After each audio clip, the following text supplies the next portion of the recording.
Mhm. Some people feel like it's all about the wins and losses, and we know it's all about the wins and losses, but do style points count? And for some reason, with Deshaun Watson, it seems that these style points be counting, Earl. And before we get into your thoughts, let's go ahead and I'm going to throw out a little something right here to kind of show exactly why, when people talk about it, some people say that the style points do count. This is an article. This is from PFF, and it talks about the tiers of quarterbacks as they have the rankings. We're talking about the offensive side of the football, and this is tier 5, can single-handedly win or lose you games. Now, to put it in perspective, they have a rookie, Caleb Williams, who is 18th. They have him 18th on this list. And they have Baker Mayfield at 20, right? They have Derek Carr at 21, and they have Russell Wilson at 22. You say, G. Bush, why you show me these stats?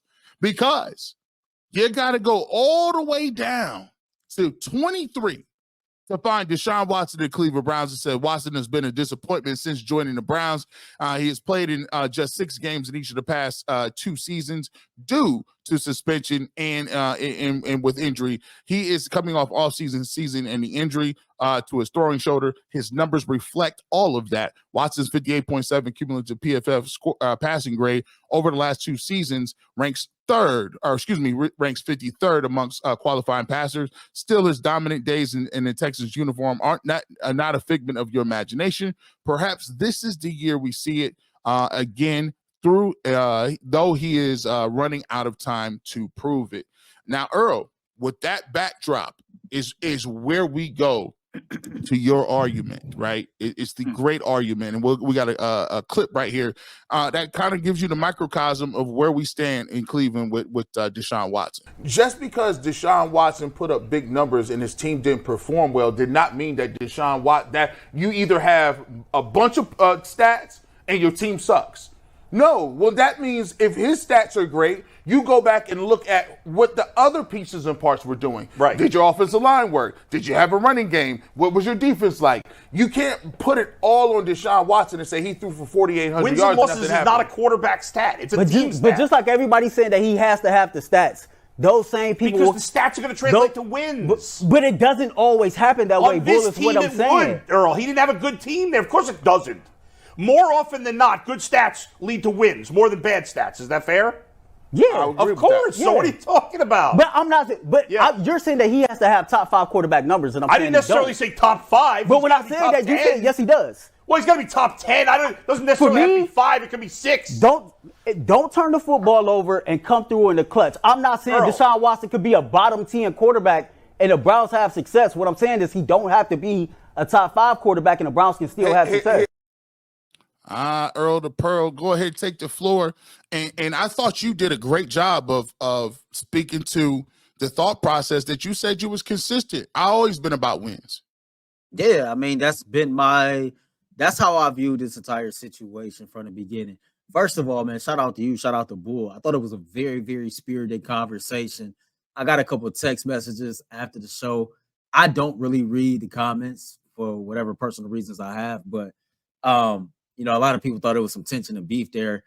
G, you can speak to this. Like, this game, like, we entertainers, right? You know what I'm saying? And people should appreciate 2 people being passionate about their point or whatever they're trying to, bring to the table, especially if you got something to really back up what you're trying to say. What you don't know is, man, as soon as that segment was over, me and Boy looked at each other and started laughing. Start smiling at each other. We was laughing, getting ready, like in between. Getting ready for the next segment. And we don't even think about that. And that's the great part of the energy level on Ultimate Cleveland Sports Show, because we really go at it. But yet still, we got respect for each other as men and as co-workers and as brothers, that we can talk to each other and have content like that. Yeah. Now with all that being said, man, listen, I don't even doing this 3 going into 4 years. And so before I was ever, on this side of the coin, I was a fan first, and I've always been about the wins, right? Yeah, do I like individual players that come play for the Cleveland Browns? Absolutely. I'm a sports fan. I love college football. I love football. I watch football when the Browns are not on. So whenever there's a player a la Deshaun Watson that gets the opportunity to play for my team, I'm overly excited. But at the end of the day, G, I am all about the Cleveland Browns winning games. And that's like while Deshaun Watson is on this team, that was before Deshaun Watson was ever a part of this team. And I'm gonna have the same energy long after he's gone. I don't really get caught up in the minutia of stats. I have been privileged to have close friends that has played this game at the highest level. And so when you exercise the tool of active listening and you listen to these guys that's actually put on the pads and the helmet and went out there on that gridiron and play, you understand the magnitude of how hard it is to win in the NFL. And for the dudes that go out there and play this sport at the highest level, all of them, and Tyvis, our homie, Tyvis Powell, he'll tell you it's a hard game to win. Every Sunday, it's hard as hell to come out on the other side of that thing victorious. And so if you're able to do that, at the end of the day, they don't give a damn how it looked, how pretty it was, how ugly it was. Did you get the job done? And if you start getting the job done more often than not, then guess what? Those wins add up and you build momentum. You find different ways to win. There's going to always be more than one way to skin a cat.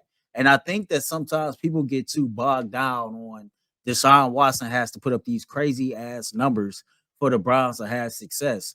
But the truth of the matter is, the fans that feel that way, they want to feel some type of return on an investment because of the contract Deshaun Watson signed at said time.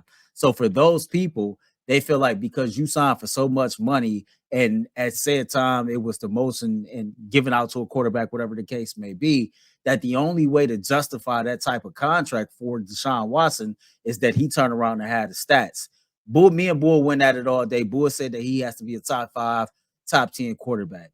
Gee, if this man go out here and throw for 4,500 yards like you want, like Bull wants, and we're in the AFC Championship game, and Deshaun Watson throws a crucial interception with the game on the line, guess what? All those stats that he put up into that point, it don't mean a damn thing. Because when it came down to it and we needed him to make a clutch play, he did not. At the end of the day, the ratio to, touchdowns, turnovers, whatever. All I know is when you don't turn the football over and when you are actually executing the drive and whatever the play calls is at said time, and you leading your team downfield to touchdown drives, as long as you're doing that and you're finishing each game with no turnovers and your team is victorious, then that's what matters to me. It ain't about all that other stuff that people care about. I'm gonna throw a different wrinkle at it because I think we've talked about the two different factions, and I believe there's a faction out there that believe this as well. A lot of times when I say 4,500, some of it is, for me, I don't believe Deshaun Watson has had an ample opportunity with 11 starts to show what his game is, or to prove his game, or to show the level of skill set. So to me, when I go back and look and say, Baker Mayfield with 50 some odd games, almost 60 plus games, and he's played, Deshaun Watson has played less than Brandon Whedon. He's played less games than Colt McCoy. So for me, half of the reason we say 4,500 is not because we value the stats over the wins. We want that too. The reason is we want to shut people up. We want to be like, hey, look, you wanted stats? There they go. Shut up. Can we all get together now and move forward? And it's not, though. Part of it is like the same energy we wanted that we had at the end of the year with Flacco. That was special energy. Everybody can feel that, right? Mm-hmm. And my thing is, it's almost like the thing is like if we can deliver the numbers, maybe we can get the 25% of the fan base that seem to just not be in on the whole part of the Cleveland Browns, instead of just taking, I don't deal with Deshaun Watson, but I watch the Browns. Part of it is like, if we show you the numbers, maybe those 25%, and maybe we get people to shut up. I'm going to disagree with that, man. I'm going to keep it 100 with you. I can understand the logic behind that statement, but in my opinion, man, the detractors of Deshaun Watson are detractors of Deshaun Watson for more reasons outside of football.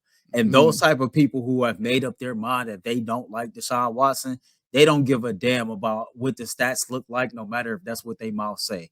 If Deshaun Watson goes out here, he throws for 4,500 yards, he throws for 30 touchdowns, 7 interceptions, and he runs for another 4 touchdowns, right? And the Browns win 11 games and they win a division. Then we get to the playoffs and we lose in the first round or the second round, I'm sorry, or the third round, whatever the case may be. And Deshaun Watson, that's the week that he has a god-awful performance. Guess what they're going to talk about? The fact that Deshaun Watson had a god-awful performance when it mattered most. The trade is a disaster, and this dude can't get it done.